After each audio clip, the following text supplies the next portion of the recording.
There's a reason that I don't use my old iPhone anymore and I'm on the latest iPhone. It's quite simple really, technology moves on. Which brings me on to the Nav VI and why this just doesn't cut it anymore in 2026. Just to mention, if you are interested in buying the R7M, we have negotiated a 25% discount for viewers of the channel. You just go to RiderNav.com and enter in Smart Riding at checkout and that will give you the discount. There's a link in the description for it as well. So anyway, we're on Calimoto, so let's set off.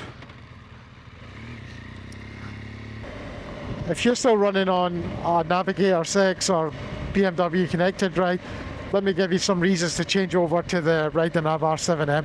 Right, take for today, I'm out and I found these beautiful roads here. Now how did I find this route? I went to ChatGPT, asked it to find me some routes within about 90 minutes of my home address here in Hungary. And it created a route for me and said, how about this? So I took the ChatGPT files that it created, put it into Calimoto, and as soon as I open the CarPlay app up on the RiderNav R7, the route's there. And I followed the route and it's brought me here. And it's absolutely beautiful here. So it makes route creation easy. Even if you want to do it yourself and import it, you can. And then Calimoto also shares routes with all the riders that are on the platform. So you can download other people's routes or just run their routes straight from the app.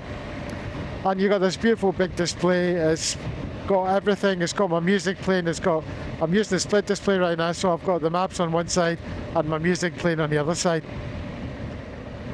It's just absolutely amazing to be able to do all this. So welcome to the future of navigation and smart media for bikes.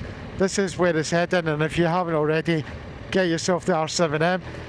I have done over 350 videos now on different units, and I'm near enough at 40 units now that I have reviewed and tested. I am a bit of an expert on these units by now after 18 months of solid testing on all these units. So if you haven't already, please subscribe to the channel. Helps me to get more videos like this done. Cheers.